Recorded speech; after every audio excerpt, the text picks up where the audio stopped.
So other artists, they're like, yeah, I don't want to work no more. I just want to do my music. But tell us about the reality of, ha- tell us about that reality of that. Because you don't want Yeah. to work your job no more. You want to just do what you love. But tell us the reality, what for your reality of that. Yeah, all right. So, I mean, the issue is this. It's like most people that you consider to be successful hip hop artists or successful indie artists, most of those people are not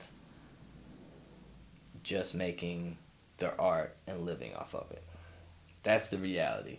You would expect that that's what's happening, but it's not.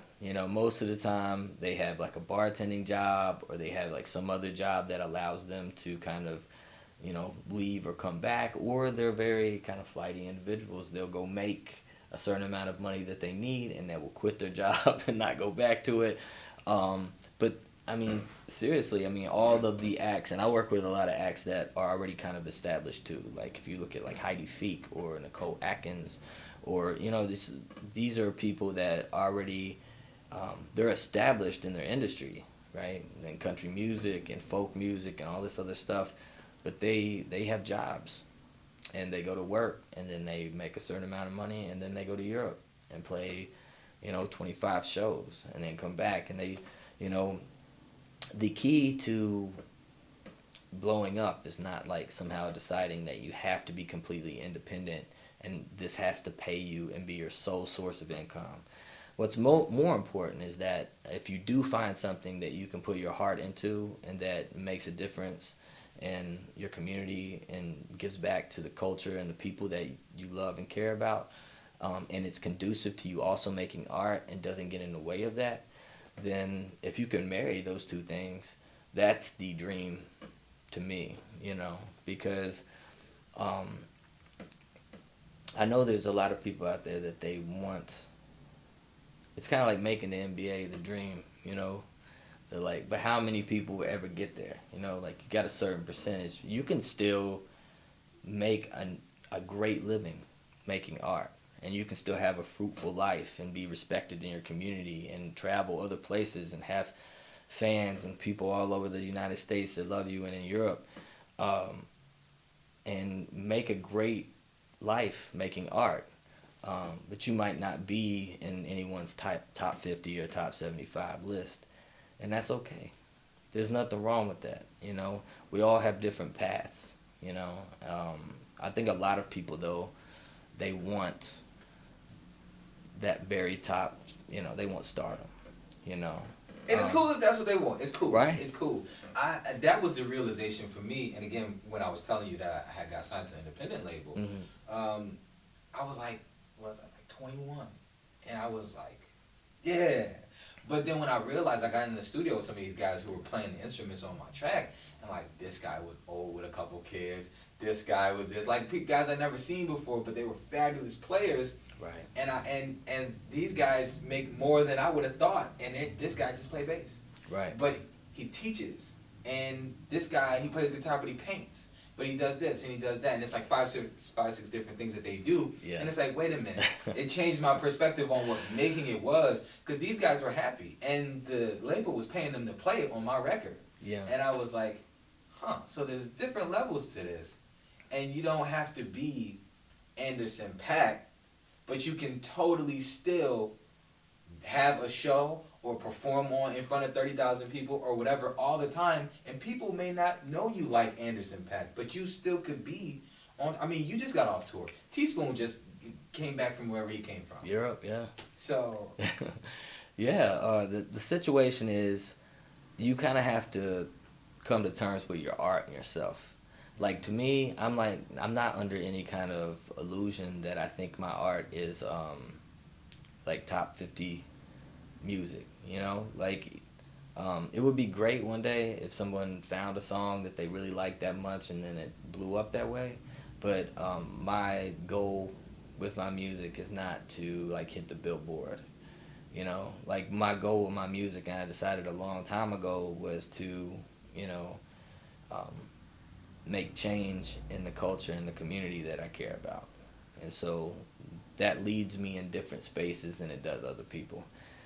Um, I know a lot of people that they only want that one thing, and sometimes that's toxic. Everything is a relationship that we deal with in our lives. And if you have a toxic relationship with your art, then it's only going to make you end up feeling empty over and over and over and over again. Touch on that real quick because, I, and I won't know how to phrase this later for SEO and labeling it, but touch on that because there is a difference between the artist who's an artist for the art and then the other side. Without naming names, but give me an example of something that you've seen where it was like whoa, you're in it for that, but this guy, you know what I mean? Get just an example. Yeah, no, I think that you can kind of tell what people are in it for, like by what they're presenting themselves as. Like if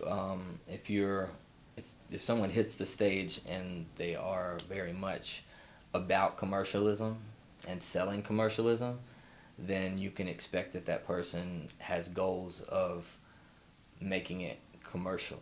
Do you know where I'm going with that? Like someone who writes songs though, and that those songs come from somewhere deeper down, they're more concerned with how someone's receiving what they're making, and so thus that has like a more definitive, deeper relationship with that needs to be that still requires reciprocity, but still there's a underlying meaning there that's not with the other person, right? I can't tell you exactly what a person only chasing fame looks like because there's lots of people that do it. Well, we see it. Right. And there's nothing wrong with being famous or having money, but as we see, like some of the system that we've created, it's not good for people. When I look at someone like, Kanye West, or I see some of these artists that over the years, like I mean, I wouldn't want to be Eminem.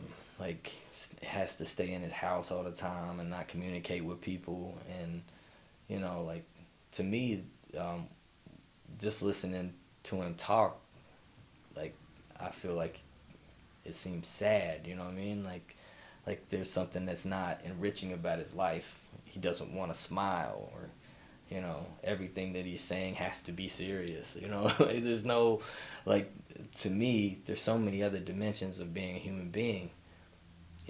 Like why would we want to limit that to just this one space? I think that's unhealthy. And so these people are criticized on a level that we probably don't even understand, For nothing, for like regular human being stuff. Right. And it's and I try not to interrupt the responses just to make it nice and clean, but you're talking good, man. And it's like you come from a cage of poverty and not having shit to a new cage of having an abundance of toys and things, but it's still a cage nonetheless. Right. My God. I mean, and trying to square that circle, it's just, I think it's impossible because you can't please everybody all the time, no matter what. And then I think we get so distanced away from where we originally came from that it even feels like we don't even feel authentic going back to it, So it's like, I feel that, and it's so crazy, even on the art aspect, because when I was in the situation with the label that I was in, I wrote these songs with a certain feel because I had a certain energy about me in life, and I wrote these songs. But then when I got with the label, they wanted to commercialize it in such a way to where by the time it was done, when my friends and family and people who know me heard it, they didn't buy that shit. They right. was like, I support you because it's you and I'm proud of you, Yeah. but I'm not rocking with whatever this is here. And I was very unsatisfied with it. And I see what you're saying as far as that truth and finding that balance and finding those things. And everything that you're saying is all about self-awareness and finding the truth about yourself. And actually, I want to go into this, and this has something to do with business, but it's more so on the mental health side.